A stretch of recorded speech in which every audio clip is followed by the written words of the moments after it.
Il est celui-là qui te donne la santé. Il est celui-là qui te donne la force. Il est celui-là qui combat tes ennemis. Il est celui-là qui te garde dans le creux de sa main. Il est celui-là qui veille jour et nuit sur ta vie. Qui est l'Éternel pour toi? Qu'est-ce que l'Éternel fait pour toi? Dis au Seigneur, dis-lui. Il veut simplement que tu lui parles. Ne te tais pas. Il veut simplement que tu lui parles, que tu lui dises ce que ton cœur ressent en ce moment. Dieu aime quand on lui parle. Parce que Dieu veut communiquer avec toi. Il veut communiquer avec moi. Il veut que nous puissions échanger ensemble. Il veut que nous soyons en communion permanente et perpétuelle. Parle au Seigneur ce soir. Bénis-le, bénis-le, bénis-le, bénis-le, bénis-le. Alléluia. Alléluia. Merci Seigneur. Oh, nous voulons te dire merci, Papa. Nous voulons te bénir parce que tu es notre Père. Tu es notre Papa chéri. Celui qui le matin nous réveille. Celui qui a déjà planifié la journée pour nous. Qui sait par où nous allons passer. Qui sait là où nous allons marcher. Qui sait ce que nous allons manger. Qui sait ce que nous allons boire. Le Père qui a déjà planifié notre journée. Qui a déjà tout disposé. Nous te sommes reconnaissants, Papa. Merci. Merci pour ce que tu fais pour nous. Merci pour ce que nos yeux voient. Merci pour ce que nos yeux ne voient pas. Merci pour ce que notre intelligence humaine peut comprendre.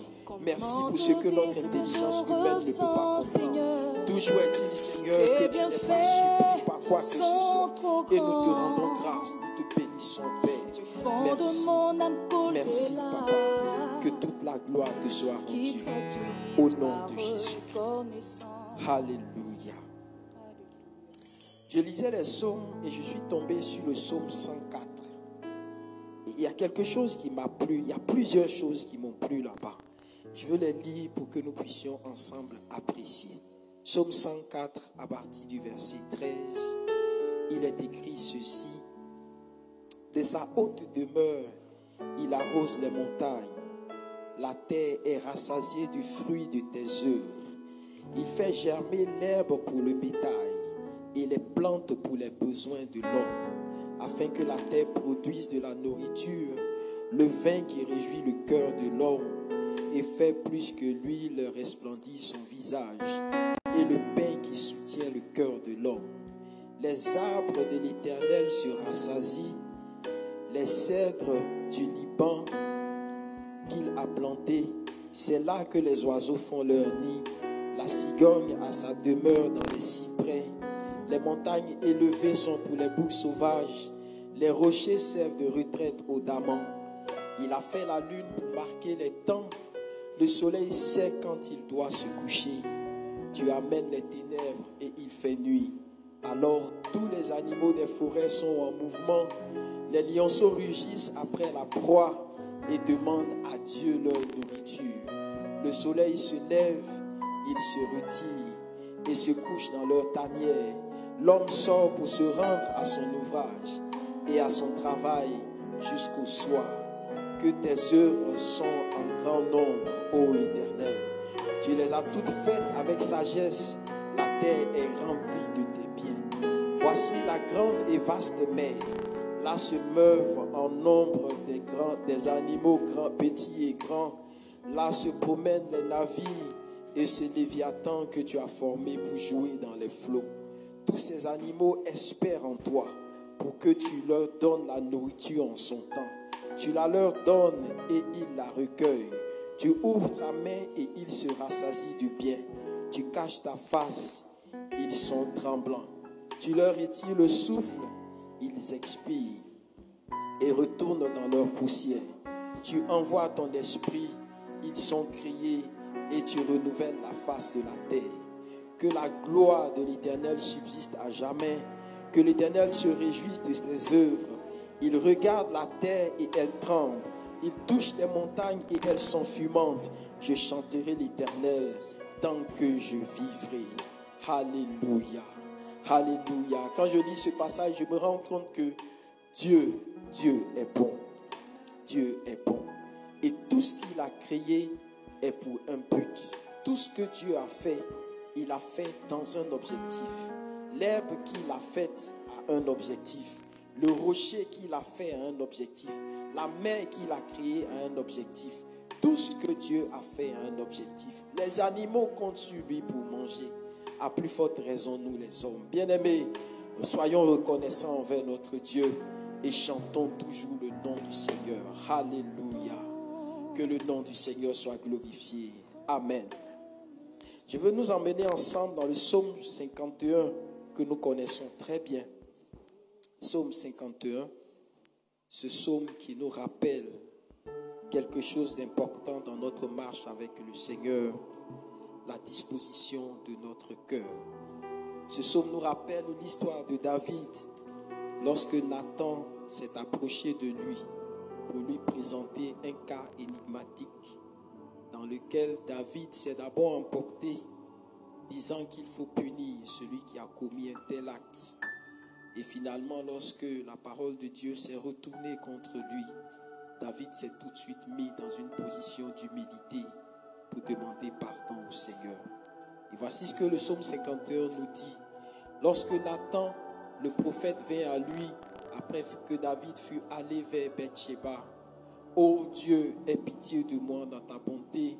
Selon ta grande miséricorde, efface mes transgressions. Lave-moi complètement de mon iniquité et purifie-moi de mon péché. Car je reconnais mes transgressions et mon péché est constamment devant moi. J'ai péché contre toi seul et j'ai fait ce qui est mal à tes yeux, en sorte que tu seras juste dans ta sentence, sans reproche dans ton jugement. Voici, je suis né dans l'iniquité et ma mère m'a conçu dans le péché. Mais tu veux que la vérité soit au fond du cœur. Fais donc pénétrer la sagesse au-dedans de moi. Purifie-moi avec l'hysope et je serai pur. Lave-moi et je serai plus blanc que la neige. Alléluia. Frères et sœurs, je ne pense pas que ce soit quelqu'un parmi nous soit différent de David. À l'image de David, nous avons tous offensé notre Dieu d'une manière ou d'une autre. C'est pourquoi je veux nous inviter en toute humilité à nous approcher du trône de la grâce céleste afin d'implorer la grâce, afin d'implorer la clémence de notre Dieu. Que chacun d'entre nous se confesse devant le Seigneur, que chacun d'entre nous demande pardon à Dieu comme David l'a fait. Demandons que le Seigneur ait pitié de nous. Demandons que le Seigneur ait compassion de nous. Demandons que Dieu soit apaisé envers nous, qui ne sommes que de pauvres pécheurs. Oui, c'est vrai, nous avons péché contre Dieu. Mais ce qui est intéressant et ce qui retient mon attention, c'est que notre Dieu est un Dieu de miséricorde. Il pardonne toujours. Le Seigneur nous pardonne toujours. Il est disposé à nous pardonner. À tout moment, il est disposé à nous pardonner. Mais il faut d'abord que nous fassions le premier pas.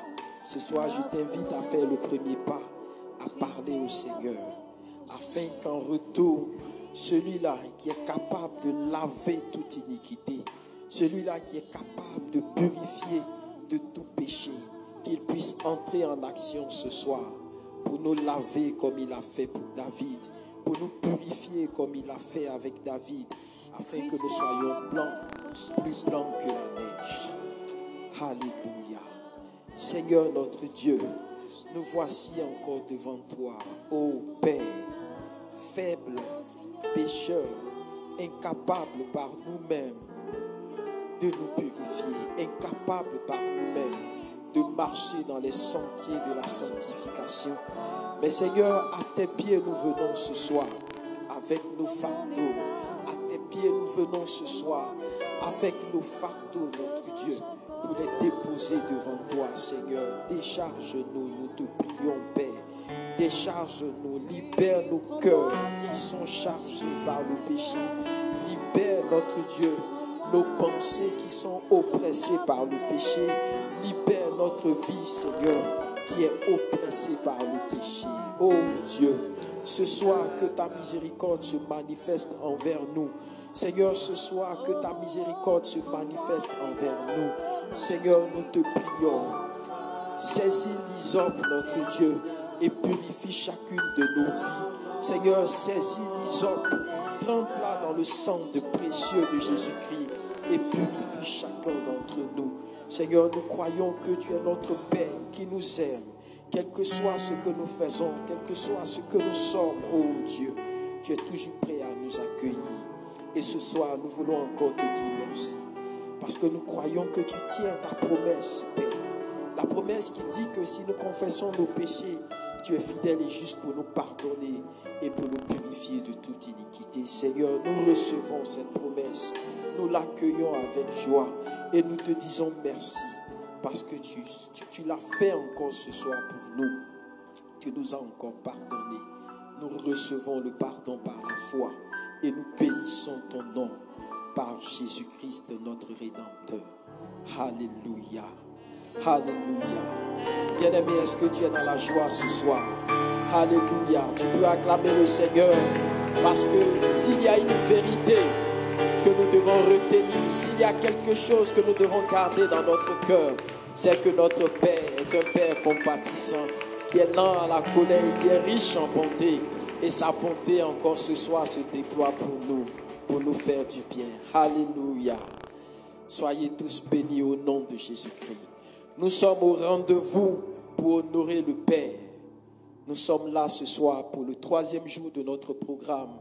Et nous voulons encore bénir le Seigneur qui nous fait la grâce d'être là.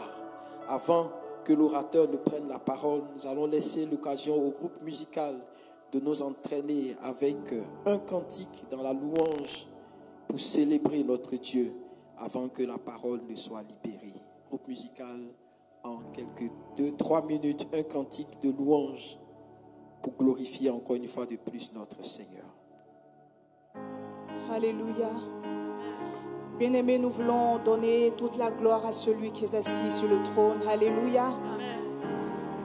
À celui qui règne d'éternité en éternité. Il est digne de recevoir notre adoration. Il est digne de recevoir notre louange. Il est digne de recevoir nos chants ce soir. Reçois l'adoration. Tu es le roi de gloire, notre victoire. Digne es-tu, Seigneur, Emmanuel. Reçois l'adoration. Tu es le roi de gloire, notre victoire.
Alléluia.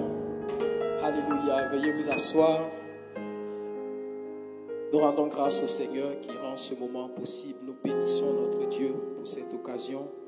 Sans plus tarder, nous allons appeler au pupitre le révérend Messou qui va prendre la parole avant de laisser la place donc à l'orateur du jour. Sous vos ovations, nous acclamons le Seigneur pour son serviteur.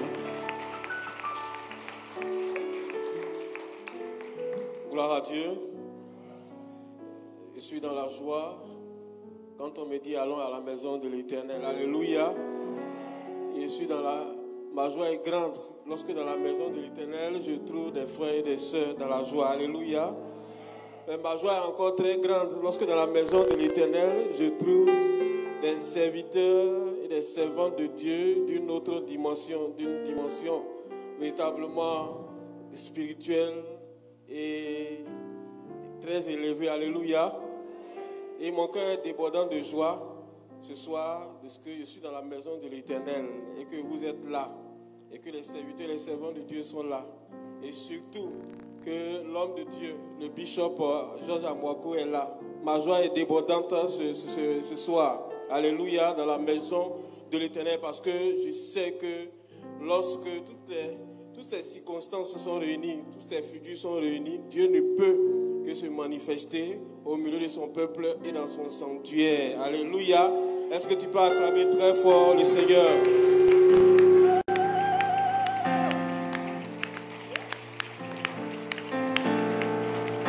Alléluia. Alléluia. Amen. Veuillez vous asseoir, s'il vous plaît. Voilà. Aujourd'hui, comme c'est le dernier jour, je voudrais sacrifier vraiment à la règle et puis présenter le serveur l'orateur, mais il a été accompagné et certainement vous pouvez les rencontrer, les bien-aimés qui sont avec lui dans les rues d'Abidjan. Vous pouvez donc les saluer, vous dire on était au programme, honorer le Père. Et donc moi je suis un frère, je suis ton frère, je suis ta soeur méthodiste. Donc on va faire les présentations. Il est venu avec un de ses fils juniors, Amouako. Voilà. Il va se tenir debout. On va bénir le Seigneur pour son fils. Voilà. Merci infiniment. Et puis il est accompagné également du pasteur Boti. Voilà. Il va se tenir debout. Un grand serviteur de Dieu. Voilà. Regardez le peuple de Dieu, voilà, qui acclame le Seigneur pour vous. Voilà. Homme de Dieu, soyez bénis et merci encore pour votre présence. Merci. Merci infiniment. Et avant que je ne présente l'orateur principal, je sais qu'il va le faire, mais je vais le faire à sa place cette fois-ci là. Ceux qui sont derrière au fond, approchez. Ceux qui sont au fond là-bas, approchez à la place pour vous. Voilà, venez.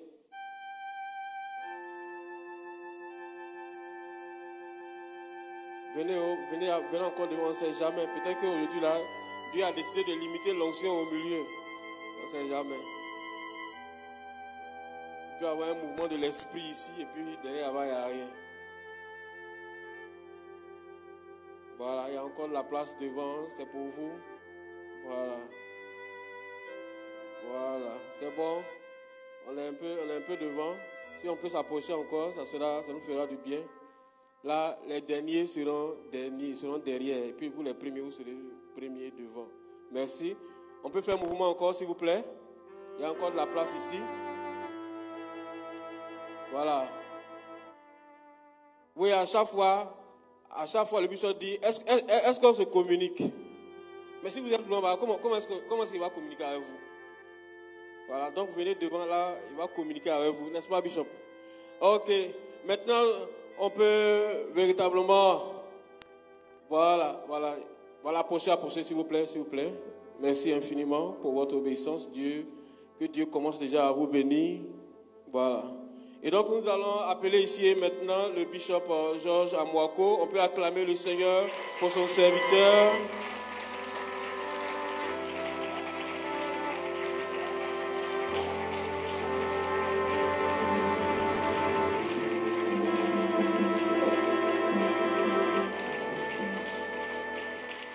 Amen. Merci, Excellence. Veuillez vous asseoir. Merci. Merci. Et on bénit Dieu encore pour encore une fois cet honneur qui m'a été offert. Et comme je disais, on n'invite pas, si quelqu'un t'invite, si quelqu'un te donne sa chair, c'est un grand honneur. Parce que la chair, c'est-à-dire que le pupitre, la chair, elle est chair. C'est comme son lit. Alors si quelqu'un te donne sa chair, c'est comme si la personne t'avait donné son lit à partager. Alors c'est un grand honneur, pasteur. La chair est chair. Alors merci de nous avoir fait confiance pour nous donner ta chair. Et on va aussi honorer le Père Céleste avec vous, en faisant tout pour sa gloire. Amen. Quand tu m'appelles bishop, je dis qu'en méthodiste, il y a un seul bishop. N'est-ce pas? C'est le bishop Bonny. Alors, appelle-moi pasteur Georges. Amen. Hier, on a vu les instruments de notre adoration, n'est-ce pas? Maintenant, si on se posait la question, quels sont les instruments de notre adoration, on ne va pas penser au piano, n'est-ce pas? Pas du tout, pas du tout. On parle de nos trésors. Aujourd'hui, nous allons voir quelque chose de très, très important, très, très importante. Je vous avais dit la fois passée que dans l'Ancien Testament, Dieu s'est choisi un peuple pour lequel il était leur Dieu. Sur la Nouvelle Alliance, il s'est choisi une famille pour laquelle il est notre Père. Alors notre relation avec Dieu maintenant, c'est Père et Fils. Aujourd'hui, nous allons voir, quand on dit fils, qui est fils? Parfois, il y a des fidèles qui disent au pasteur, pasteur, je suis le fils du pasteur, fils spirituel, je suis la fille spirituelle du pasteur. Ou bien de cette maison, je suis la fille de cette maison. Aujourd'hui, nous allons voir qui est si on dit que tu es fils dans cette église, ou bien tu es fils dans cette église, ou bien dans cette grande dénomination méthodiste, je suis fils ou je suis fille. Qu'est-ce que ça veut dire? Et à la fin du message, je vais poser la question, qui est fils et qui est fille?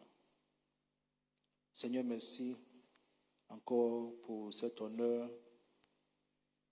Et merci pour ta grâce, ta miséricorde avec nous. Parle, Seigneur. Et nous, tes enfants, nous t'écoutons, Seigneur. Amène-nous, Seigneur, dans des dimensions inimaginables. Par ton esprit, dans le nom puissant de Jésus. Amen. Chaque fois que Dieu donne une vision à quelqu'un, dans la vision se cache la provision. La provision, c'est les ressources que Dieu s'attache à une vision. Et chaque fois que Dieu appelle un homme, comme dans cette dénomination, Dieu appelle un homme qui est le bishop Bonny, qui est considéré comme père. Et dans les églises locales, où nous avons des pères aussi comme notre pasteur Roger, Dieu aussi appelle des fils. Dis après moi des fils et des filles. Alors quand Dieu inspire le Père, Dieu va faire transpirer le Fils. Est-ce que mon français est clair? Je reprends. Dieu inspire le Père et Dieu fait transpirer le Fils. Ça veut dire que chaque fois que le Père est inspiré, qui sera transpiré? Parlons ensemble, on est en famille. Dieu inspire le Père. Chaque fois que les pères sont inspirés, les fils transpirent. C'est ce qu'on va voir aujourd'hui. Et je reprends. Chaque fois que Dieu inspire le Père, le Fils transpire. Alors si tu ne veux pas transpirer, il faut prier que Dieu ne l'inspire pas. Mais chaque fois que Dieu l'inspire, il doit y avoir des gens autour qui vont transpirer. Dieu inspire le Père et Dieu transpire le Fils. Ou Dieu fait transpirer le Fils. Et nous allons voir les cas dans la Bible. Et vous allez voir qu'un vrai fils, c'est celui qui transpire. Un vrai fils, c'est celui qui transpire. Et il ne transpire pas par rapport à sa propre vision. Il transpire par rapport à la vision du Père. On se communique, non? Un vrai fils, en lui-même, il n'a pas de vision. Quand tu entends Jésus dire, je n'ai pas ma volonté moi-même.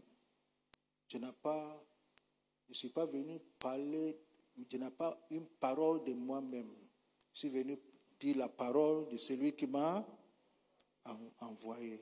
Je suis venu faire la volonté de celui qui m'a envoyé.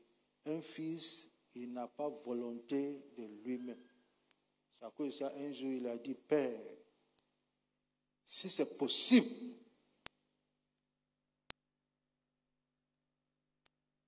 n'est-ce pas? Je suis en train d'actualiser ça par rapport à dimanche. Si c'est possible, fais qu'il pleuve. Pour que cette affaire-là, on laisse tomber. Mais il dit, ce n'est pas ma volonté que toi, ta volonté soit faite. Il s'agissait de sacrifice. Excellence. C'est Dieu qui avait une vision de sauver le monde. Vrai ou faux? Qui a porté le fardeau de cette vision? C'est le Fils. Qui a transpiré? C'est le Fils. Il a transpiré à telle enseigne que la Bible dit que ces cieux-là sont devenus comme des sang. Le Fils transpire. Où sont les fils qui vont transpirer dimanche prochain?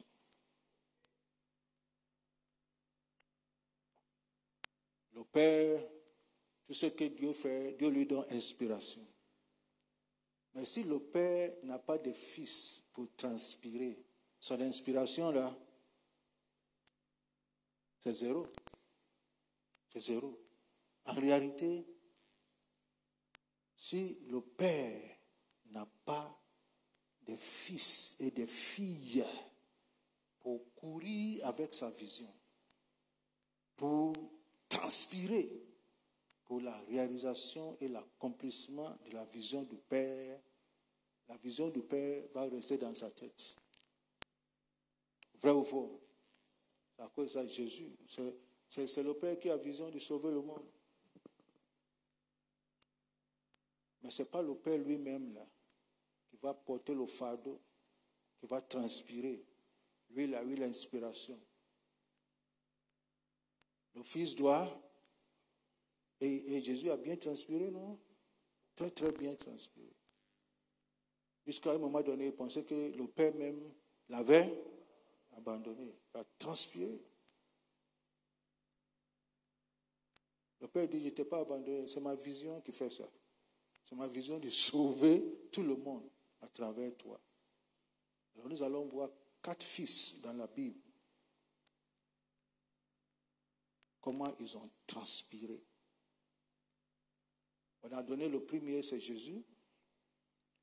Et ces fils-là, il y a 3 fils, une fille. Ces fils-là n'ont pas vécu de la même période.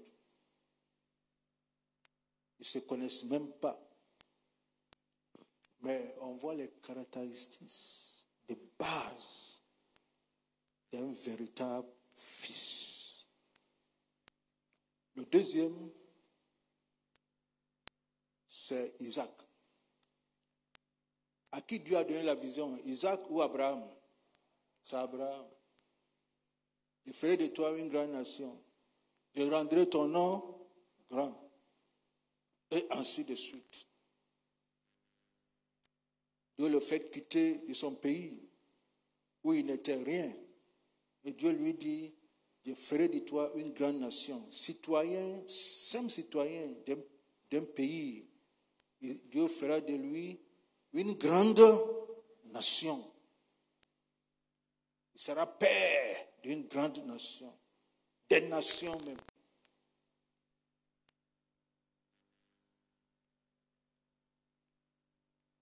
Dieu va lui donner un enfant, un fils. Et en Genèse 22, Dieu lui dit, Abraham, et il dit, me voici. Et Dieu lui dit, donne-moi ton fils. Abraham dit, lequel? Dieu lui dit, celui que tu aimes. Abraham dit, je les aime deux au même niveau. Dieu dit Isaac. Dieu dit ton fils unique. Genèse 22, le verset 1 et 2. Donne-moi ton fils unique. Pourquoi tu parles de fils unique alors que j'en ai 2? Parce qu'en Israël, il y a un seul fils et il y a plusieurs enfants. Et il y a ce qu'on appelle la cérémonie de choix de fils. C'est une cérémonie spéciale où papa met sa chaise ici, maman est à côté, tous les enfants sont assis comme vous êtes assis, où le papa de manière souveraine et discrétionnelle va choisir l'un de ses enfants pour en faire fils. Ce moment-là, il vient s'asseoir à la droite du Père. C'est lui qu'on appelle fils. Fils unique. Et le mot unique, fils unique, en hébreu, c'est Yahid. Dis après moi, Yahid. Alors quand on dit fils unique, ça veut dire que tu es Yahid. Il n'y a pas quelqu'un comme Isaac, comme toi. Il n'a pas au même niveau, au même statut que Ishmaël. Dieu veut toujours le meilleur. N'est-ce pas? Il veut toujours le meilleur. Isaac va prendre le bois. Il va porter le bois. N'est-ce pas? Comme on a vu hier. Et il va suivre son père sur une des montagnes que Dieu va lui indiquer. Il dit à ses fils, à ses serviteurs, restez ici. Ce n'est pas tous les endroits que les serviteurs rentrent. Restez ici. Moi et mon fils, nous allons adorer. On revient vers vous. Attendez-nous. Ils sont allés. Tout ce que Dieu a dit à Abraham va se réaliser par l'obéissance de qui? Isaac. C'est ça. Parfois, quand les pasteurs prêchent, nous tous, quand on prêche, dans ce passage-là, c'est Abraham, on élève. C'est vrai. Mais il ne faut pas oublier l'obéissance de qui? D'Isaac. Si tu parles de la foi d'Abraham, ne faut pas aussi oublier l'obéissance d'Isaac. Sur la montagne là-bas, là, si Isaac veut faire palabre, c'est Abraham, on allait enterrer. Vrai ou faux? Ça. Et Abraham, il a bien fait de dire aux serviteurs là d'attendre. Parce que si les serviteurs étaient là, et les serviteurs ont vu Isaac être lié, ils allaient aller à la radio à côté ici, là, la radio Espérance. On va annoncer tout de suite. Tout Abidjan saura. Mais ce qui s'est passé entre le fils et le père, personne n'a su. Ça veut dire que le fils là, il n'expose pas. Père, je dis que tu es fils de cette maison et tu exposes ton père. Tu n'es pas fils. Est-ce que mon français est clair? Tu n'es pas fils. Même sur le plan naturel, quel que soit qui ton père est, on le protège. Vrai ou faux? Les enfants de Noé étaient 3. Il y a un qui a vu son père nu. Au lieu de couvrir son père, il est venu en parler. Les sages là, ils sont allés par derrière. Parce qu'ils ne veulent pas voir la nudité de leur père. Et ils ont couvert leur père par derrière. Ça on appelle fils. Dis après moi fils. Isaac. Abraham, c'est Abraham qui avait vision de grandeur. C'est à lui Dieu a dit, je te rendrai grand. Je rendrai ton nom grand. Celui qui te maudit, je le maudis. Celui qui te bénit, je le bénis. Toute promesse là, c'est pour Abraham.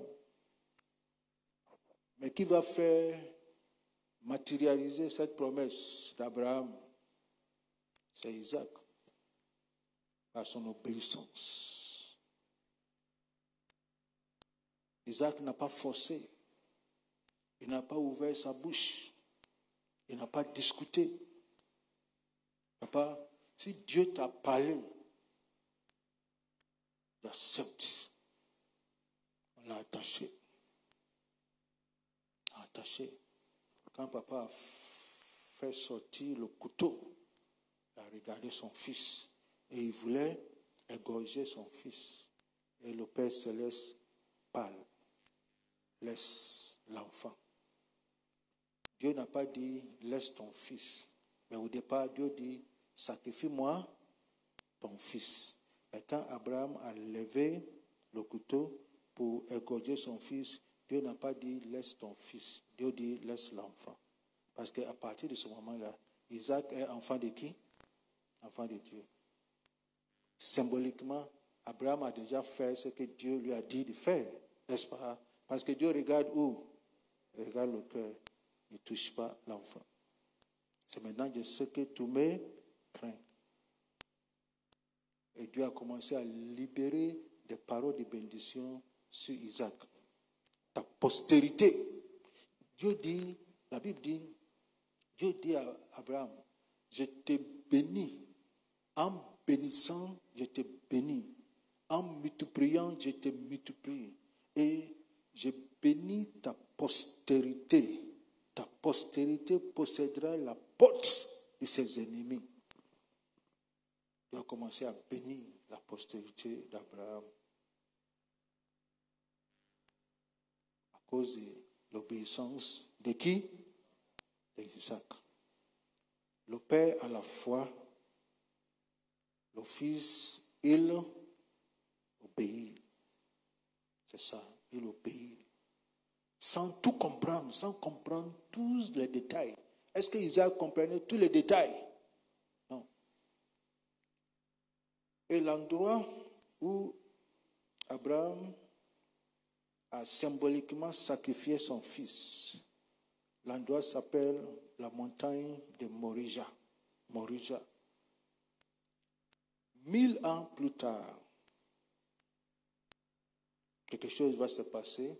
David, qui est le roi d'Israël, il va faire une petite erreur, il va compter l'armée d'Israël. Et quand il a compté l'armée d'Israël, Dieu n'a pas apprécié ça. Compter son armée, ce n'est pas mauvais. Compter ses fidèles, ce n'est pas mauvais. Mais c'est la motivation derrière. Il compte son armée pour mesurer sa force. Mais pour Dieu, la force de l'armée d'Israël émane de moi. Ça n'émane pas de leur nom ou bien de leurs armes. Dieu n'a pas apprécié ça. Et Dieu dit à David, ce que tu as fait, ce n'est pas bon. Et que Dieu va maintenant juger David. 2 Samuel chapitre 24, à partir du verset 13. Dieu va proposer 3 jugements. 2 Samuel 24, 13. Gad alla vers David et lui fit connaître la chose en disant, veux-tu 7 années de famine dans ton pays? 7 années de famine, une option. Deuxième option, ou bien 3 mois de fuite devant tes ennemis qui te poursuivront. Deuxième option. Ou bien 3 jours de peste dans ton pays. Si tu étais David, tu vas choisir quelle option? 7 années de famine. 3 mois de fuite devant tes ennemis. Ou 3 jours de peste dans le pays. Maintenant, choisis et vois ce que je dois répondre à celui qui m'envoie. Le prophète dit à David, choisis entre les 3 là. David répondit à Gad, je suis dans une grande angoisse. Oh, tombons entre les mains de l'Éternel, car ses compassions sont immenses. Mais que je ne tombe pas entre les mains des hommes. Il a bien choisi, non? Je préfère tomber dans la main de l'Éternel. 3 jours. Ça dit que 3 jours de chicote de Dieu, là, ça dépasse 3 mois. Ça dépasse aussi 7 années de famine. Si David était la plupart de nos présidents, ils auraient choisi 7 années de famine. Parce que la famine, là, c'est pour le peuple, ce n'est pas pour eux. Mon français est clair? Eux, là, quelle que soit la famine, là, ils ont leur truc. Mais voici David qui pense à son peuple. Il veut que Dieu le frappe, parce que c'est que si Dieu commence, il est Dieu de grâce, il est Dieu de miséricorde. Quelque chose va se passer. Il va se rappeler de quelque chose. Et il va pardonner. L'Éternel envoya la peste en Israël depuis le matin jusqu'au temps fixé. Et de Dan à Bel-Sheba, il mourut 70 000 hommes parmi le peuple. Hey, juste avoir compté les gens, pasteur. Comptez les gens seulement. 70 000 hommes parmi le peuple. Lisons la suite. Comme l'ange étendait la main sur Jérusalem pour la détruire, l'Éternel se repentit de ce mal et il dit à l'ange qui faisait périr le peuple, assez, retirez maintenant ta main. L'ange de l'Éternel était près de là d'Arvarna, le Jébusien. C'est intéressant. Où se trouvait l'ange? L'ange se trouvait à l'endroit où Abraham devait sacrifier Isaac. Je vais vous montrer ça. L'ange se trouvait à l'endroit où Abraham devrait sacrifier Isaac. Et quand l'ange est arrivé là-bas, et Dieu sait qu'à cet endroit-là, un sang avait déjà été versé, on ne peut pas encore verser le sang. Dieu appelle l'ange qui était en mission au front. Dieu lui dit, assez, retirez ton épée. Là où tu es passé, là, tu n'es pas passé au bon endroit. Tu es passé au bon endroit. Ici, le sang a déjà été versé. N'oublie pas le sang du bélier. Le sang. Il y a 1000 ans entre ce que Abraham a fait et ce qui se passe maintenant. Mais Dieu n'avait pas oublié l'obéissance de qui? D'Isaac. Dieu n'a pas oublié la foi de qui? D'Abraham. Un sacrifice a été fait aujourd'hui. On ne peut pas tuer les enfants d'Abraham à cet endroit-là. Ton offrande peut protéger ta postérité peut-être après 1000 ans. Après 1000 ans. Est-ce que mon français est clair? C'est ce qui se passe ici. À cet endroit-là, l'offrande d'Abraham est devenue comme un mémorial. Et Dieu connaît l'endroit, parce que c'est Dieu lui-même qui a dit, je te montrerai, va sur une des montagnes que je t'indiquerai. Et l'ange a fait une erreur de passer à cet endroit. S'il avait commencé à cet endroit-là, personne ne serait mort. Voici la puissance de l'offrande. On se communique? Pourquoi je dis que cet endroit-là, c'est là où Abraham a crucifié ou bien a sacrifié Isaac. La Bible dit, assez, retire maintenant ta main. L'ange de l'Éternel était près de l'air d'Aravna, le Jébusien. Voyons 2 Chroniques 3, le verset 1. 2 Chroniques 3, le verset 1. Salomon commença à bâtir la maison de l'Éternel où? À Jérusalem, sur la montagne de Morija. C'est sur cette montagne-là que Salomon sera inspiré par Dieu et peut-être même conduit par son père. Parce que si vous lisez l'histoire de Samuel, c'est cette portion de la terre que David voulait acheter, n'est-ce pas? Que David avait acheté. Et le monsieur voulait même lui offrir. Et David dit non. C'est un endroit de sacrifice. Abraham, mon père, a sacrifié. Je ne vais pas prendre ça gratuitement. David dit, je ne vais pas offrir à l'Éternel des choses qui ne me coûtent pas. Et David a racheté la parcelle. Salomon va construire le temple à cet endroit même. Salomon commença à bâtir la maison de l'Éternel à Jérusalem sur la montagne de Morija, qui avait été indiquée à David, son père, dans le lieu préparé par David, sur l'air d'Ornan, le Jébusien. C'est Ornan là qui est Alvana.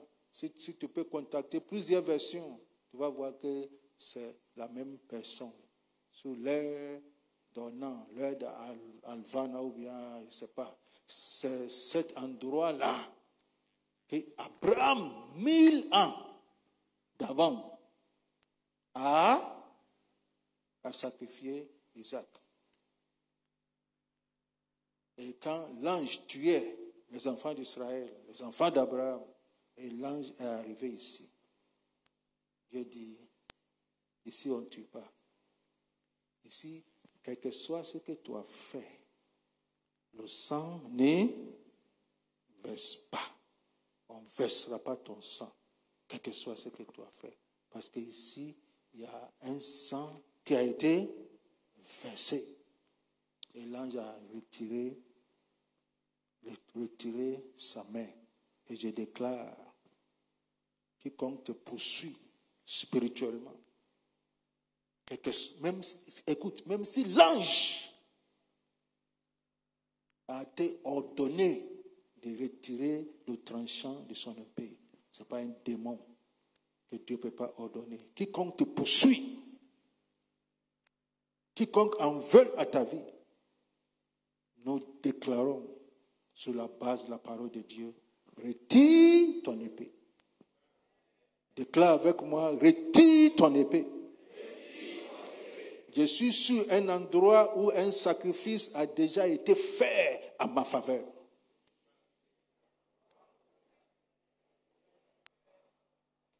Je déclare sur ta vie, tu es dans un endroit où un grand sacrifice a déjà été fait en ta faveur et pour ton profit. Et à cet endroit-là, tu ne peux pas verser encore ton sang. On ne verse pas de sang. 2 fois. On se communique? On ne verse pas. C'est à cause de ça, il faut comprendre ce qu'Abraham a fait hier et ce que Dieu veut que tu fasses dimanche. Il faut comprendre la portée spirituelle. La portée spirituelle est plus importante pour voir la portée spirituelle. Et ce qui est intéressant, c'est le même lieu. C'est le même lieu que 1000 ans plus tard, après David, Jésus serait crucifié. Au même lieu. On se communique? Même lieu. C'est ça. Alors quand Dieu disait à Abraham de faire sacrifice là, Dieu voyait au-delà d'Isaac. Dieu voyait qui? Il voyait Jésus, maman. Mais Dieu cherchait quelqu'un qui a la foi, qui peut voir ce que Dieu voit sans explication. Dieu a dit simplement, va faire sacrifice. Tu peux dire, je ne fais pas. Ou bien tu peux, par la foi, faire. Mais quand Dieu disait à Abraham, et Dieu dit, je veux ton fils, ton unique. C'est Dieu même là qui se parle. Et je vais t'indiquer une montagne spéciale. Il y en a plusieurs, mais sur une montagne spéciale. C'est sur cette montagne-là que tu vas me donner ton fils. C'est Dieu lui-même qui est en train de prêcher l'évangile à qui? À Abraham. Que demain, c'est ce que moi-même je vais faire. Mais je veux qu'aujourd'hui, là, tu le fasses. C'est ça. Et un homme de foi, sans comprendre beaucoup de choses. Parce que la foi, c'est quoi? La foi, c'est obéir à Dieu. Simple dépendance à Dieu. Et voici un enfant, un fils, qui croit dans le Dieu de son Père. Même s'il s'agissait de sa vie, sans savoir qu'il représente parfaitement le Fils unique de Dieu, le Père. Il ne faut pas oublier notre thème, c'est honorer le Père. Et voici le Fils qui honore le Père. On a vu Jésus, notre modèle par excellence. On voyait aujourd'hui Isaac. Voyons un autre fils qui n'était même pas dans l'alliance, qui n'était même pas un enfant d'Israël. 2 Rois, chapitre 3. 2 Rois, chapitre 3, le verset 26 et le verset 27. Vous y êtes? 2 Rois. Ok. Le roi de Moab, voyant qu'il avait le dessous dans le combat, il perdait le combat. Il prit avec lui 700 hommes tirant l'épée pour se frayer un passage jusqu'au roi d'Édom, mais il n'y prit pas. Il prit alors son fils premier-né, qui devait régner à sa place, et il l'offrit en holocauste sur la muraille. Et une grande indignation s'empara d'Israël, qui s'éloigna du roi de Moab et retourna dans son pays. Qu'est-ce que se passe? Israël est en combat avec Moab. Et Moab était sous la domination et l'emprise d'Israël. Et quand tu es sous la domination et l'emprise, il y a des choses que tu payes pour ton maître. Et Moab est fatigué, il ne voulait pas honorer les hommages. Et il veut se détacher d'Israël. Et Israël va aller en guerre contre Moab. Israël avec Juda. Et Édom va se joindre à Israël. Et Juda, le roi Josaphat, dit au roi d'Israël, allons chercher un homme de Dieu qui va voir dans l'esprit, consulter les oracles, si on aura la victoire. Ils sont allés chercher Élisée, celui qui versait l'eau sous la main d'Élie. Et Élisée lui a dit, allez. Et Élisée, après avoir consulté les oracles, il a appelé celui qui joue la harpe, joue, et l'Esprit de Dieu est tombé sur lui. Vous connaissez l'histoire, non? Et Élisée dit, allez, Dieu vous a donné la victoire. Et ils sont partis.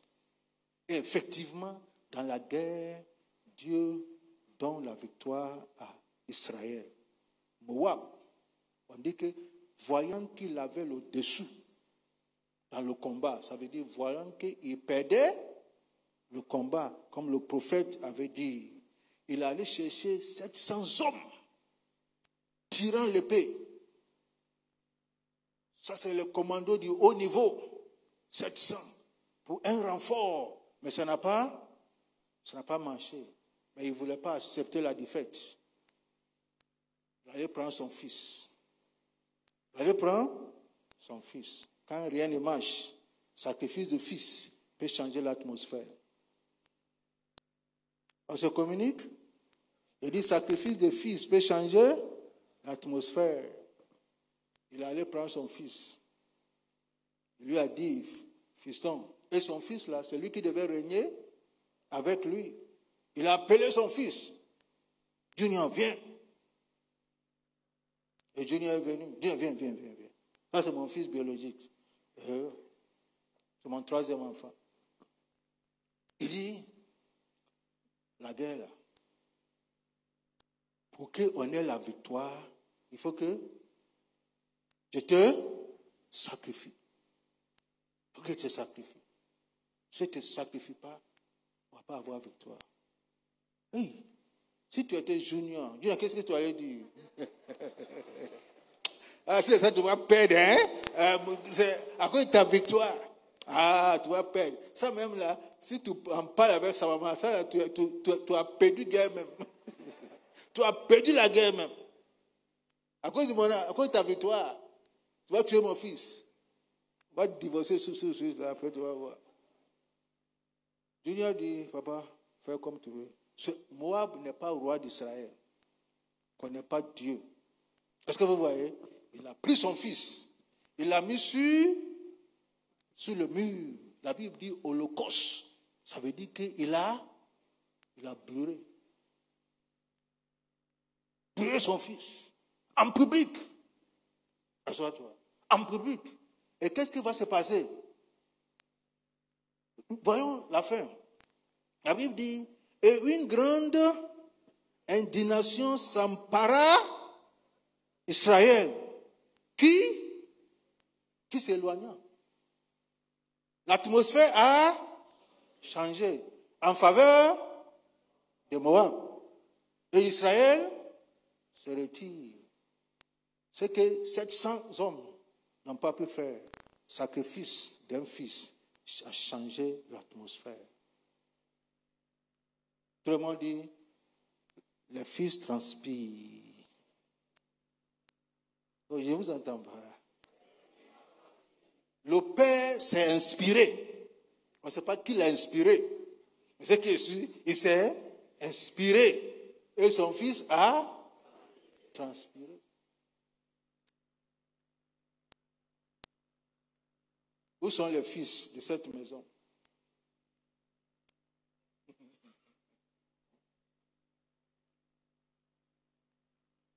Qui vont transpirer. Jésus, le Fils, a transpiré le sang. Isaac a transpiré. Tu peux imaginer. Couteau devant papa. Je ne sais pas que mon père est un assassin. Ce n'est pas affaire d'assassin. C'est obéir à Dieu, c'est compliqué. Compliqué, obéir à Dieu. Est-ce que c'est facile de marcher avec Dieu? Non. Il va te dire des choses, ça ne rentre pas dans la logique. Il a sacrifié son fils. Dès qu'il a fait ça, l'atmosphère a changé. Je déclare que l'atmosphère changera en ta faveur. Je prophétise le changement de l'atmosphère en ta faveur. Tu sais, Moab perdait. Mais Moab savait que sacrifice peut changer la donne en ma faveur. Dieu nous donne une occasion dimanche pour changer la donne en notre faveur. Ça dépasse Sepha. Ça dépasse Sepha. Et Sepha ne peut pas faire ce que Dieu est en train de faire. Et si tu vois cette image, Israël avait raison. Il s'est retiré. N'est-ce pas? Parce qu'Israël même là, il connaît le système de sacrifice. Avant de venir là, eux-mêmes ils ont fait sacrifice animal. Et quelqu'un a fait sacrifice homme. Ça annule la prophétie d'Élisée. Est-ce que mon français est clair? C'est à cause de ça Israël s'est retiré. C'est à cause de ça Israël s'est retiré. Ils ont vu que l'atmosphère a changé. Ils ont vu le sacrifice. Ils ont vu l'atmosphère qui change. Et par sagesse, ils ont appelé les militaires. Rentrons à la maison. Rentrons à la maison. Au moins, il faut équilibrer le match pour ne pas perdre. Où sont les fils? Ce roi-là, son fils n'est pas chrétien. Son fils n'est pas israélite. Mais le fils-là, il est là pour la victoire de son père. Pas là sur la porte. Si tu vois un fils, si tu es dans l'église, et c'est toi-même, tu cherches ton avantage, en train de torpiller les pasteurs devant les gens pour chercher ta place. Tu n'es pas un fils. Tu es escroc. Tu es escroc. Fils là, il combat pour son père. Il donne sa poitrine pour que ce que Dieu a dit sur la vie de son papa se réalise. Ça, on appelle fils. Où sont les fils de cette maison? 700 soldats. Leur intervention n'a pas marché. Mais un seul fils. Voici ce que s'est passé. On se communique. Il y a le dernier cas. Ça, c'est une fille. Vous la connaissez bien. C'est le fils de Jephthé que vous connaissez bien. N'est-ce pas? Jephthé était en guerre. Laisse-moi lire. Juge chapitre 11, 34. 34. Même si tu as le temps, tu peux lire tout le chapitre. Il était en guerre et ça chauffait. Ça chauffait. Guerre. Ça chauffait. Et il a fait alliance avec Dieu. Seigneur, si tu me donnes la victoire, ça c'est au milieu du combat. Si tu me donnes la victoire, je retourne chez moi, j'arrive à la maison. La première personne qui vient à ma rencontre, je vais te l'offrir en sacrifice. Lui pensait au gardien. Il ne connaît pas Dieu. Il ne connaît pas Dieu. Pensez au gardien. Mais l'alliance que tu es en train de faire là, ça dépasse la valeur des gardiens. Quand il a fait net, Dieu a changé la victoire. Dieu a changé l'atmosphère en sa faveur. On se communique, non? Tu sais, il faut comprendre le message même de Dieu. Si on voit le roi Moab, le roi de Moab, et quand tu vois son histoire, ce n'est pas la même chose que Dieu a fait. N'est-ce pas la même chose? Quand le diable triomphait sur nous, et le péché triomphait sur nous, qu'est-ce que Dieu a fait? Il a envoyé ses prophètes. Ça n'a pas marché. Et il a envoyé son fils, son unique. Il a mis sur la croix. Net, l'atmosphère a changé. Ça. Tout le monde dit après moi, fils. Maintenant, demande à ton prochain, tu es fils de cette maison. Et tu es fils de cette maison. Fils là, il est prêt à tout. Même si c'est donner sa vie. Il est prêt à tout. Ce n'est pas sa voiture, il ne peut pas donner. Ce n'est pas son argent, il ne peut pas donner. Le fils. Son intérêt, c'est l'intérêt du royaume.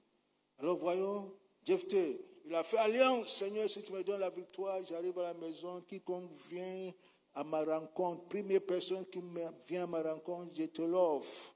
Dieu dit, j'ai compris. Je vais te donner la victoire et on verra. Effectivement, Dieu lui a donné la victoire. Jephthé retourna dans sa maison à Mixpa. Et voici sa fille sortie au devant de lui avec des tambourines et des danses. Parce qu'il a pris la victoire de son père. Il ne savait pas que c'est elle-même, elle a pris la victoire de son père, il ne savait pas que c'est elle-même qui est la cause de cette victoire. Qui est la raison de cette victoire. C'était son unique enfant. Il n'avait point de fils et point d'autres filles. Dès qu'il la vit, il déchira ses vêtements. Et il dit, ah, ma fille, tu me jettes dans l'abattement. Tu es au nombre de ceux qui me troublent. J'ai fait un vœu à l'Éternel. Et je n'ai pu le révoquer. Un homme sincère, un homme intègre. C'était un Africain. Elle lui dit, ce que si Dieu a donné victoire, c'est fini. Est-ce pas? Ben, il n'a pas fait ça. Et écoute ce que la fille dit. Elle lui dit, mon père, si tu as fait un vœu à l'Éternel, traite-moi selon ce qui est sorti de ta bouche. Ça, ce n'est pas fille baourée, ni fille infantile. Hey! Tu vas prendre un engagement concernant ma vie sans me consulter. Papa, ça n'engage que toi. Cher, tu vas prendre un engagement qui engage ma vie sans chercher mon avis. Mais la fille a dit, si tu as fait un vœu à l'Éternel, traite-moi selon ce qui est sorti de ta bouche. Je suis prêt. Si tu vois ces 4 personnes, ces 4 fils, ils ne se connaissent pas. Ils n'ont pas vécu de la même génération, la même époque. Mais quand tu étudies bien les caractéristiques de base qui qualifient leur filiation, tu sauras que c'est la même chose. Est-ce que c'est vrai? C'est la même chose. On voit la nature de Jésus, on voit ça en Isaac, on voit ça dans cette fille de Jephthé, on voit ça même dans le païen. Quand on dit fils, c'est un esprit. Fils est esprit. Ça n'a rien à voir avec biologie. C'est esprit. Et dans une maison, nous avons des pères et des fils. Tous ces fils-là, c'est grâce à eux. Et grâce à elle, une fille, que la victoire de leur père, ou bien les victoires de leur père ont été scellées. N'est-ce pas? Où sont les fils? Où sont les fils ici?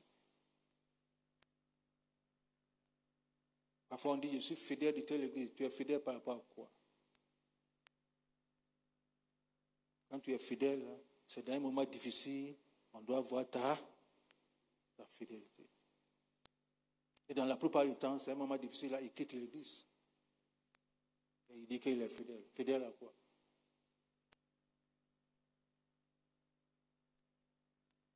Fils là, il ne quitte pas. Un fils ne quitte pas la maison. Est-ce que mon français est clair? Un fils, il ne quitte pas la maison. Le fils. C'est la maison de ton père. Son père est riche, son père est pauvre. C'est son père. C'est son père. Papa, allez dire à un père riche, je vais être ton fils. Non. Il accepte. Et il va honorer son père. Et c'est ce que Dieu nous a permis de faire, honorer le Père céleste. Nous sommes des fils du Père céleste. Et le Père céleste a une vision, a une inspiration dans cette maison. Et le Père céleste appelle ses fils pour venir, pour transpirer, transpirer. On ne va pas te mettre sur l'autel pour te pleurer. Non, on ne va pas faire ça. Mais viens transpirer. Le Père veut voir ta sueur qui se transforme en sang. C'est ça. Il veut voir ta sueur qui se transforme en sang. Il veut te voir donner avec peine. Ce n'est pas tout le temps on donne avec joie. N'est-ce pas? Ce n'est pas tout le temps. La Bible dit, ceux qui sèment en larmes moissonnera en joie. Ce n'est pas tout le temps on donne avec joie. Parfois là, tu donnes et tu pleures. Et tu ne sais pas. Un jour, ma deuxième fille, étudiait à Accra et je suis allé payer sa scolarité. Et quand je suis allé, sa scolarité même là, j'ai payé par tranche. Alors quand je suis allé payer la scolarité, j'ai payé en dollars. Elle était dans une école anglaise, Lancaster University. Et j'avais l'argent là dans ma poche. J'ai fait erreur d'aller dans une église. avec l'argent là dans ma poche. Où le pasteur parlait. C'est comme dimanche là, tu tombes dans ça. Tu vois, nous tombons dans l'affaire de dimanche que vous allez faire là. Et le pasteur parlait. Quelque chose me dit, il faut donner. Et je dis à cette quelque chose là, ça c'est la scolarité de ma fille. Et que l'école là, c'est que je venais, ma fille, c'est tout ça. Ah, le pasteur parle. Hey, il va ici, il va ici. C'est comme si son message, là, c'était sur moi. Hey. Lutter. Et après, je me suis dit, le diable ne va pas te dire de ne pas donner. Non, le diable ne va pas te dire de donner. N'est-ce pas? Alors, si quelqu'un me dit de donner, ça ne peut pas être diable. S'il disait de ne pas donner, ça, je sais que le diable va dire. Alors, je vais fermer les yeux, je vais prendre l'argent et je donne. Et c'est ce que j'ai fait. Maintenant, quand je partais à la maison, là, des idées. Hey! J'ai dit, j'ai donné. C'est mon argent, j'ai donné. Et je n'ai pas dit à ma fille qu'est-ce qui s'est passé. On s'est rencontrés, on a mangé, on a fait les choses. Je lui ai dit que je venais de Singapour. Je lui ai dit que je vais à Abidjan. Quand je vais à Abidjan, je vais expédier l'argent, blablabla, et tout ça. Alors qu'il n'y avait rien à Abidjan. C'est tout l'argent. Et je suis allé, je suis revenu. Après, elle m'appelle, vois ton mail. Le banquier commence à battre. Vois ton mail. J'ai dit, il y a quoi? Il dit, non, vois ton mail. Bon, j'ai dit, ok, je suis au volant. Quand je vais arriver, je vais checker le mail. Je viens, je check le mail. Voici ce que le mail dit. Et ma fille elle a eu un moyen, pas arriver dans l'école, dans la classe avec cette matière-là. Et que l'école a décidé d'annuler 60% des, comment on appelle ça, des scolarités. Et je dois payer que 40%.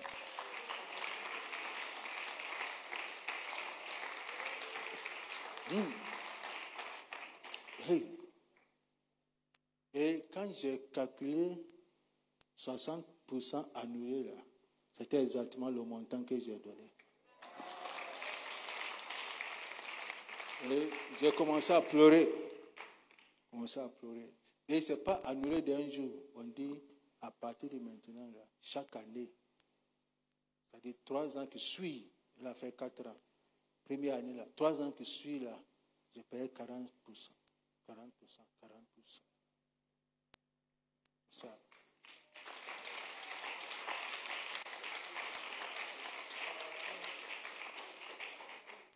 Et, écoute, laisse-moi vous dire quelque chose.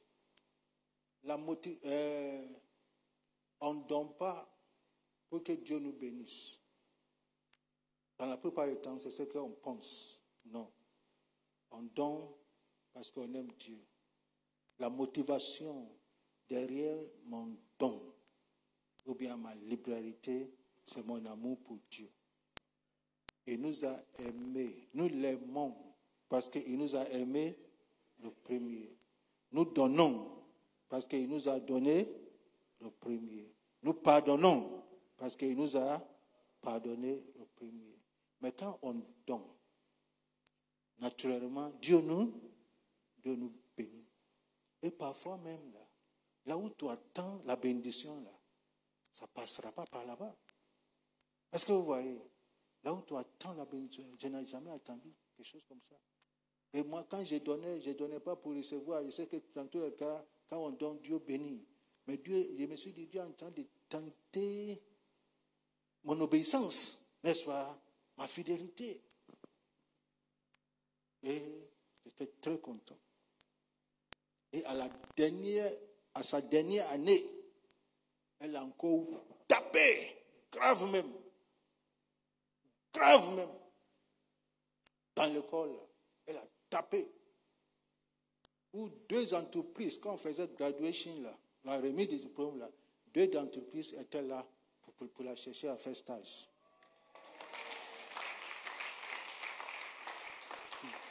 Vous voyez? Et tu ne sais pas ce que Dieu va faire. C'est ça. C'est pas ce que Dieu va faire. Le Dieu que nous servons, là, il y a des choses qu'il peut faire dans ta vie, tu ne vas jamais imaginer. On se communique. C'est ça. Alors, Isaac a obéi à Dieu sous le manteau de son père. C'est ce que Jésus a fait. C'est ce que ce gars-là, Moab, aussi, son fils a fait. C'est ce que la fille de Jephthé a fait. Où sont les fils et les filles de cette maison? Prêts à transpirer. Transpirer. Jusqu'à ce que leur sueur là devient des grumeaux de sang. Où sont les fils? Si tu comprends ça, tu n'as pas de problème avec le sacrifice. Tu vas prier même que dimanche arrive vite, n'est-ce pas, pour venir présenter ton instrument de louange et d'adoration. C'est ça. C'est ça. Tu n'as pas murmuré pour dire, mais cette affaire-là, c'est quoi? C'est quoi? Mais tu vas voir que c'est la joie de donner à Dieu. Et quand tu donnes à Dieu, comme je disais là, et tu retournes et tu pleures. Mais quand cette lettre, cet email est venu, c'est la joie. N'est-ce pas? C'est la joie. Et tu commences à montrer à tout le monde. Alors qu'au frère, là, tu n'as pas montré, même à ta femme. Tu ne peux pas montrer. Quand tu vas lui montrer, c'est pas là qu'il va commencer. On se communique. Où sont les fils du Père Céleste? Les fils du Père Céleste. Qui sont prêts à honorer le Père Céleste. Qui sont prêts à honorer le Père Céleste dimanche prochain. On va l'honorer. On va l'honorer. On va prier, comme j'ai promis. On va prier. On va se tenir debout et nous allons prier. Le message central dans ce que nous avons dit est que le sacrifice, grâce au sacrifice, Dieu change l'atmosphère. Dis-moi Amen. Et on a vu le sacrifice d'Isaac, Dieu a changé l'atmosphère en faveur de la postérité d'Abraham. La postérité possédera la porte de ses ennemis. Abraham n'avait aucune idée de ce que Dieu était en train de dire. La postérité possédera la porte de ses ennemis. On a vu le roi de Moab, l'atmosphère a changé. Lève la main et dis, l'atmosphère changera à ma faveur. L'atmosphère changera à ma faveur. 1000 ans après le sacrifice d'Abraham, l'ange est sous cet endroit-là, même endroit. Mais cette fois-ci, l'épée de l'ange ne peut triompher. Déclare avec moi, aucune épée ne peut triompher contre ma vie, contre la vie de mes enfants, contre ma postérité, jusqu'à 1000 générations, sur ce territoire, sous cette montagne de Morija, où je me tiens avec mon sacrifice. Je déclare, aucune épée, d'aucun démon, d'aucun homme, aucune entité surnaturelle ne peut triompher. Je déclare par la bouche de l'Éternel, l'ange, c'est assez. C'est assez. Retire ton épée. Je déclare Au démon, esprit de mort, c'est assez. Retire ton épée sous ce sol. À cet endroit, on ne peut pas verser un deuxième sang. Il y a un sang qui a versé. C'est le sang de Jésus. À ma faveur, à mon profit, pour mon compte. Sur cette montagne, aucune épée ne peut triompher dans le nom puissant de Jésus. L'épée des démons ne triomphe pas. Même l'épée des anges ne triomphe pas. C'est un endroit où le sang du Fils de Dieu a été versé. Et je déclare que l'atmosphère change en ma faveur. Je déclare, grâce à l'obéissance de Jésus, le Fils du Père Céleste, grâce au sacrifice de Christ, grâce à sa transpiration, je déclare que la donne change en ma faveur. Le diable ne triomphe plus. Le péché ne triomphe plus. Les malédictions ne triomphent plus. La seule chose qui triomphera, c'est le sang de l'agneau. Et le sang parle en ma faveur. Même après 1000 ans, si le sang de mouton, si le sang de bélier pouvait parler, même après 1000 ans, en faveur de la postérité d'Abraham, je déclare qu'après 2000 ans, le sang de Jésus, après 2000 ans, le sang de Jésus parle encore. Le sang de Jésus parle encore. Et le sang parle en ma faveur. Le sang parle pour moi. Le sang parle mieux que le sang d'Abel. Le sang de la nouvelle alliance parle mieux. Parle mieux. Et parle en ma faveur. À ma guérison. À ma santé divine. Le sang parle pour ma percée. Le sang parle. Et si le sang de mouton peut changer l'atmosphère en faveur de la postérité d'Abraham, si le sang d'un païen peut changer l'atmosphère en faveur de l'armée de Moab, je déclare que le sang de Jésus, change l'atmosphère. Quelle que soit l'atmosphère, le sang de Jésus change l'atmosphère en ma faveur. Quelle que soit la malédiction dans ma famille, j'appelle le sang de Jésus. Et je déclare le changement de l'atmosphère et de la donne en ma faveur, dans le nom puissant de Jésus. Grâce au sang, on ne dira plus que dans cette famille, on ne peut pas marier, on ne peut pas percer, parce que l'atmosphère a changé. Grâce au sang, l'atmosphère a changé. Grâce au sang, l'atmosphère de ma famille, de ma postérité a changé. Grâce au sang de Jésus, la donne change en ma faveur. Grâce au sang de Jésus, je triomphe. Je triomphe. Grâce au sang de Jésus, je triomphe.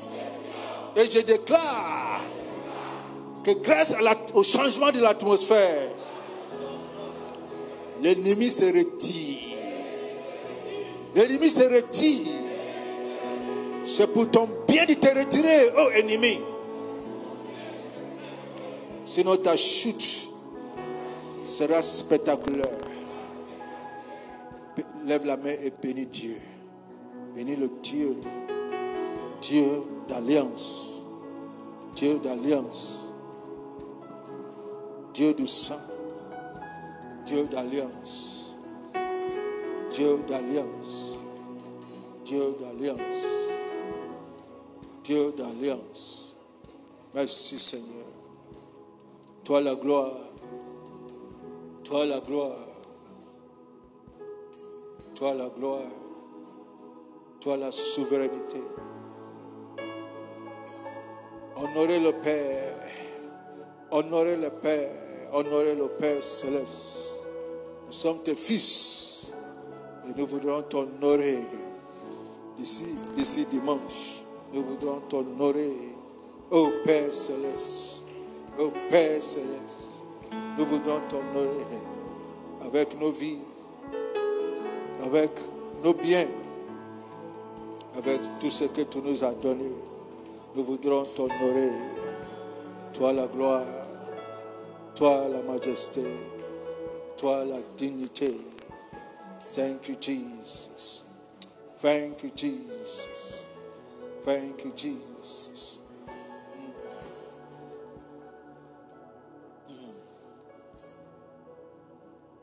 On peut lever les mains vers notre Dieu, notre Père céleste, qui nous appelle en tant que fils et filles de l'honorer. Et nous voudrons l'honorer. Si les enfants physiques peuvent honorer leur père physique, à plus forte raison, nous les enfants du Père céleste, il nous appelle ce dimanche à l'honorer, à aller plus loin que ce que Isaac a fait, aller plus loin que ce que la fille de Jephthé a fait, aller plus loin que ce que le fils du roi de Moab a fait. On ne fait pas pour les hommes, on fait pour Dieu, notre Père céleste, notre Père céleste. Seigneur, voici tes enfants, tes fils et tes filles sont des fils et des filles du Père céleste. Et nous voudrons t'honorer comme des véritables fils et filles. Tu es notre Père. Tu es notre Père. Tu es notre Père céleste.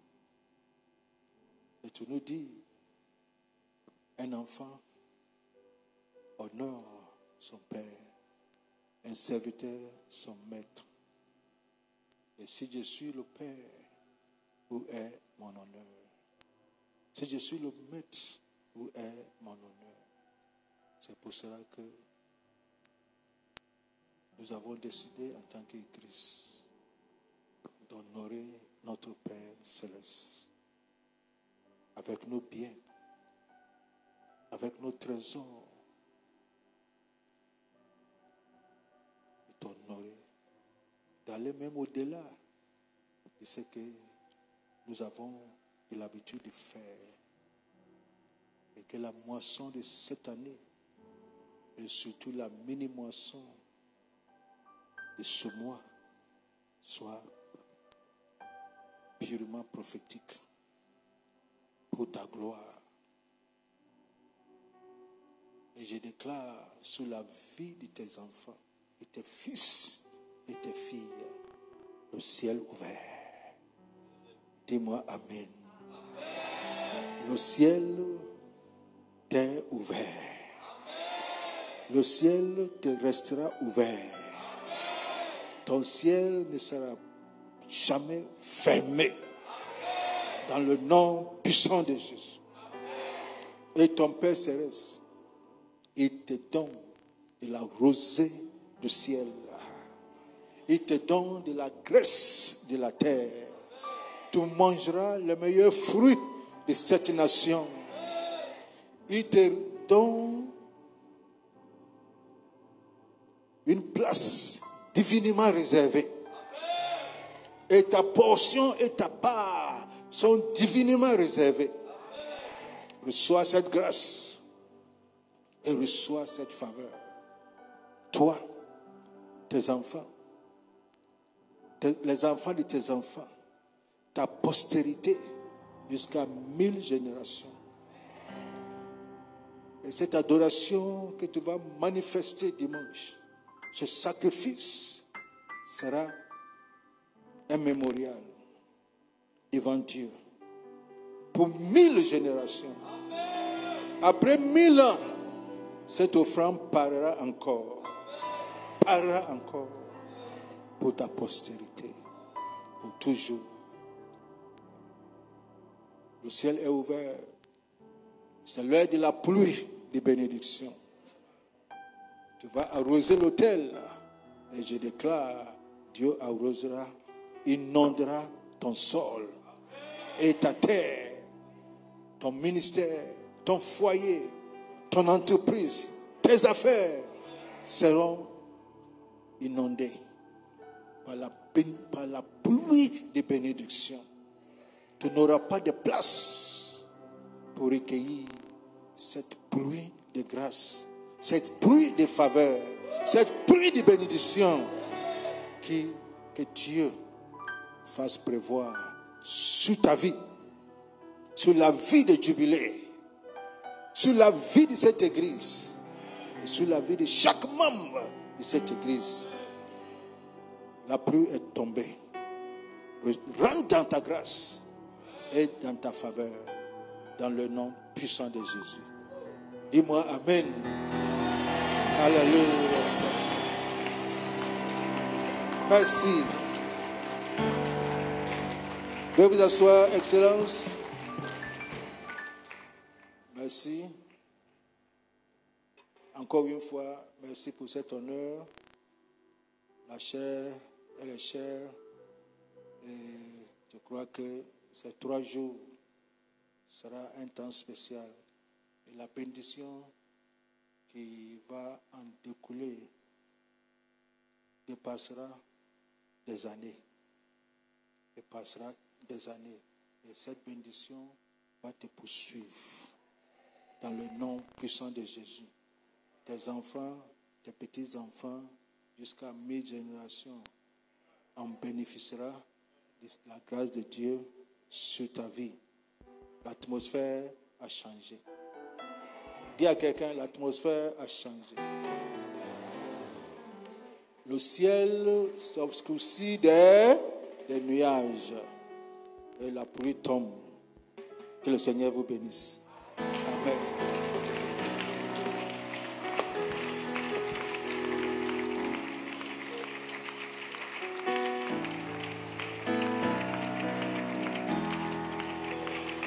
Est-ce qu'on peut continuer d'acclamer le Seigneur?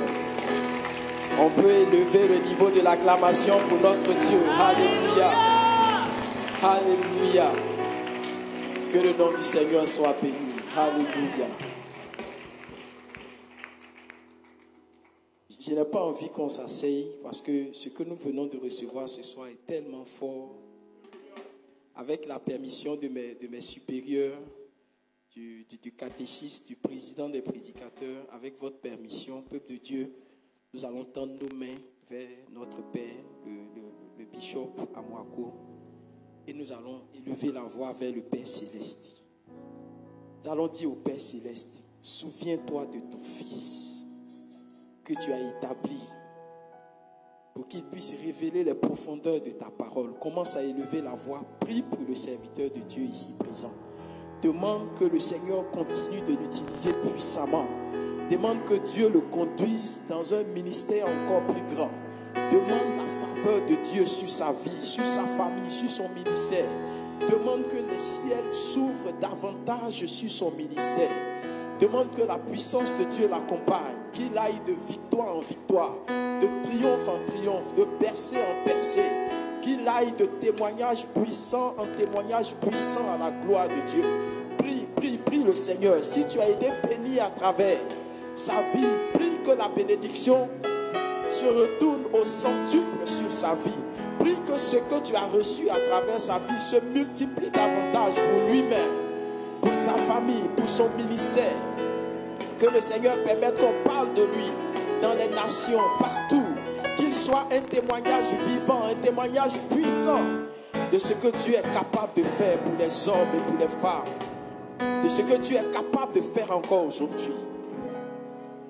Alléluia. Nous avons prié, nous sommes exaucés au nom de Jésus-Christ. Amen. Amen. Tu peux encore acclamer le Seigneur. Que le nom du Seigneur soit béni. Alléluia. Tu vas préparer maintenant ton offrande. Tu vas prendre une offrande à la dimension de ce que tu as entendu ce soir. Une offrande qui va changer l'atmosphère, qui va faire progresser les choses en ta faveur. Groupe musical, aidez-nous à venir apporter au Père Céleste.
Voici ce que nous apportons dans ta présence, ce que nous apportons pour arroser l'autel ce soir.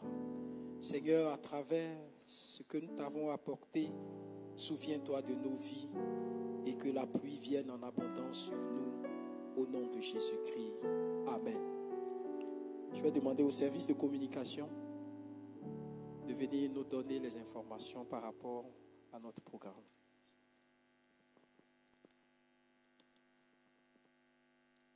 Depuis le dimanche 4 juillet, nous sommes au bon endroit et je crois fermement que nous avons reçu la meilleure des parts. Amen.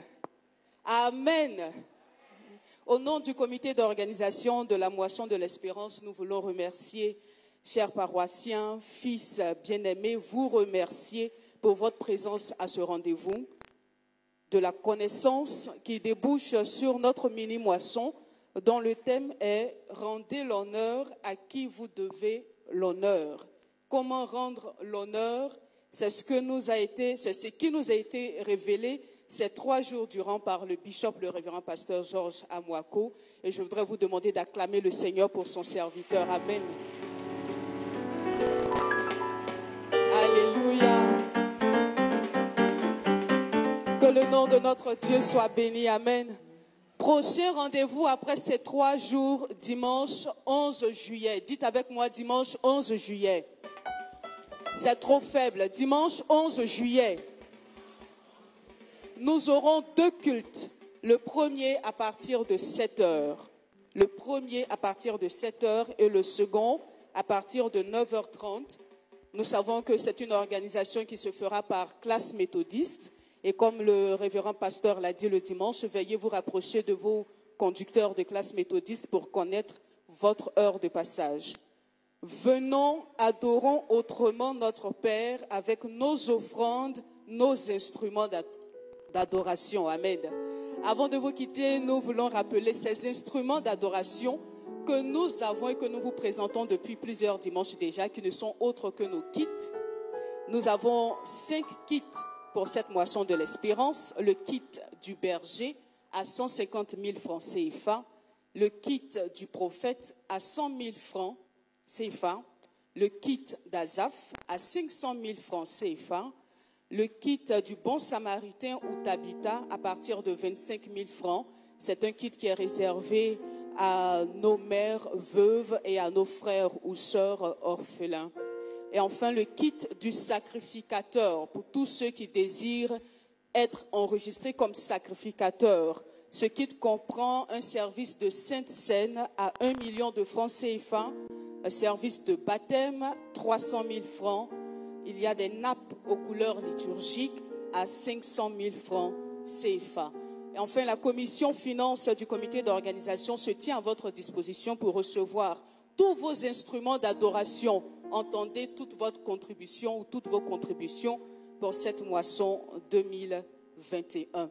Que l'offrande de notre sueur, que l'offrande à notre Père témoigne en notre faveur au nom de Jésus-Christ. Amen. Rendez-vous dimanche 11 juillet. Dieu nous bénisse.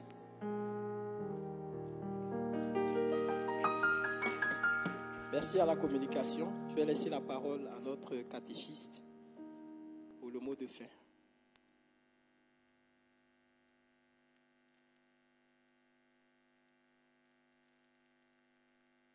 Gloire à Jésus. Soyons bénis au nom de Jésus. Amen. Déjà vous présenter les excuses du révérend pasteur. Vous savez que notre conductrice, je dirais le corps de notre conductrice, descend ce soir de l'avion pour l'Ivocep et le pasteur est parti pour ce service. Vous avez ces salutations. Il était avec nous, mais il fallait partir. On a espéré qu'il revienne terminer en beauté avec nous. La grâce est tombée sur nous. Amen. L'apôtre Paul a écrit à Timothée, en 2 Timothée 3,16, que toute écriture inspirée de Dieu, utile pour enseigner, pour convaincre, pour corriger. Je crois que pendant ces 3 jours de séminaire, les fils ont été convaincus de continuer à honorer, à transpirer.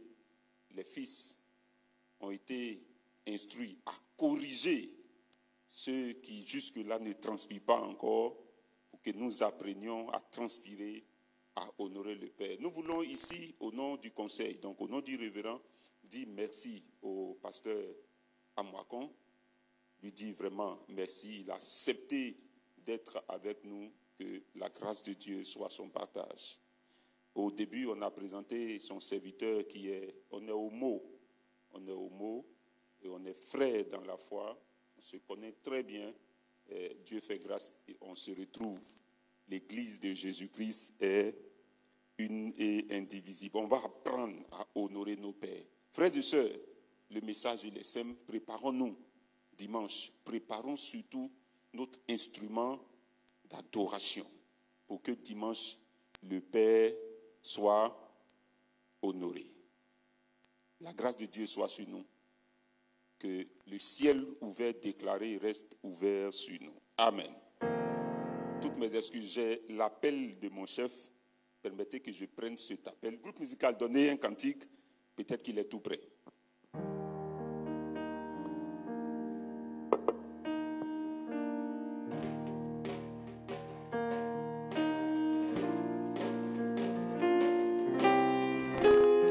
Alléluia. Nous voulons proclamer que Seigneur, parce que nous reconnaissons que nous sommes tes fils et tes filles, nous voici devant toi. Nous voulons nous livrer à toi totalement. Alléluia. Me voici devant toi. Devant toi. Ma vie. Ma vie est entre tes mains. Je veux voir tes désirs se révéler.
Encore, vous avez les salutations du révérend pasteur.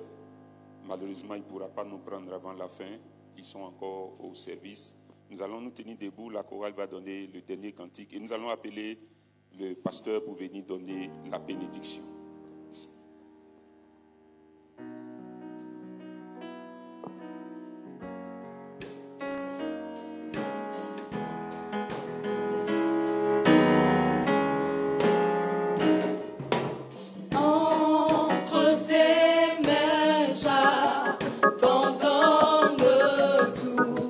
Ce que j'appelle tout mon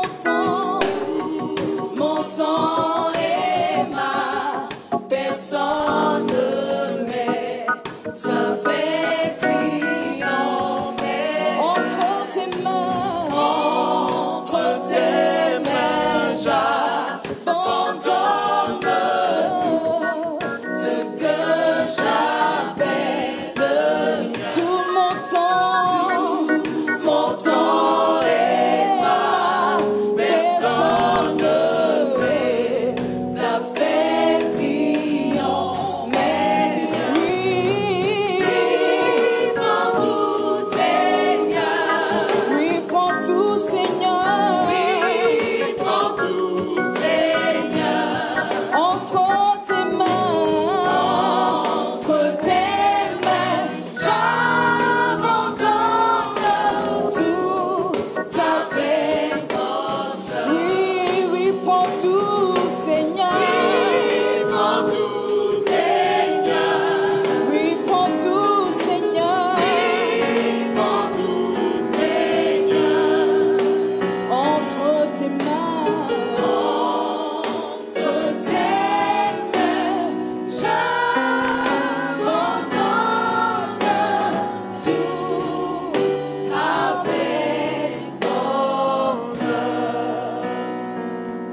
Oui, Seigneur, c'est entre tes mains. Nos vies sont entre tes mains. Que le ciel te soit ouvert. Dis-moi Amen. Que Dieu te couronne de gloire et d'honneur. Que cette saison soit pour toi une saison de gloire et d'honneur. Que Dieu d'Israël te lève. Que Dieu te bénisse. Que celui qui ne sommeille ni ne dort veille sur toi. Qu'il te protège. Que tu expérimentes l'assistance angélique, l'intervention angélique dans toutes tes affaires, dans le nom puissant de Jésus. Amen. Merci.